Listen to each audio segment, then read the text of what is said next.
አንድ መምህር ለተማሪዎቹ ህልማችሁን ጽፋችሁ ኑ ብሎ አሳይመንት ሰጣቸው። ሁሉም ተማሪ ህልሙን ጽፎ መጣ። ከነሱ ውስጥ አንደኛው ተማሪ ግን እኔ ከተወሰነ ጊዜ በኋላ ከከተማ ወጣ ብዬ ሰፋ ያለ መሬት ገዝቼ ፈረሶች ገዝቼ መጋለቢያ ቦታ አዘጋጅቼ ሰዎች ከከተማ እየመጡ እንዲጋልቡ እያደረኩ ገንዘብ አገኝበታለሁ ብሎ በስፋት ህልሙን ጽፎ አቀረበ። መምህሩ ይሄ ህልም አይደለም ቅዠት ነው ብሎ ኤፍ ሰጠው።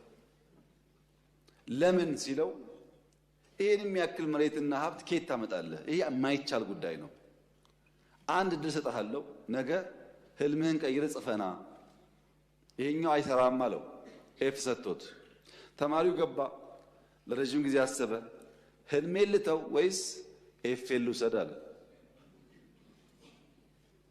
አይ ህልሜን ከምተው ኤፌን ልውሰድ ብሎ ጨክኖ ልጁ ቀርቶ ከዛ ትምህርት ቤት ከሰራ በኋላ ከተወሰነ ዓመት በኋላ መምህሩ ተማሪዎቹን የፈረስ ግልቢያ ለማሳየት ከከተማ ወጣ ብሎ አንድ ስፍራ ሲሄድ ያ ያለውን ነገር የሰራው ሰውዬ የሱን ቦታ ነበር የሚጎበኘው። ተገናኙ መምህሩ ጋር። የሚታወስ ታሪክ ነው ታሪኩ። እና መምህሩ ምን አለው?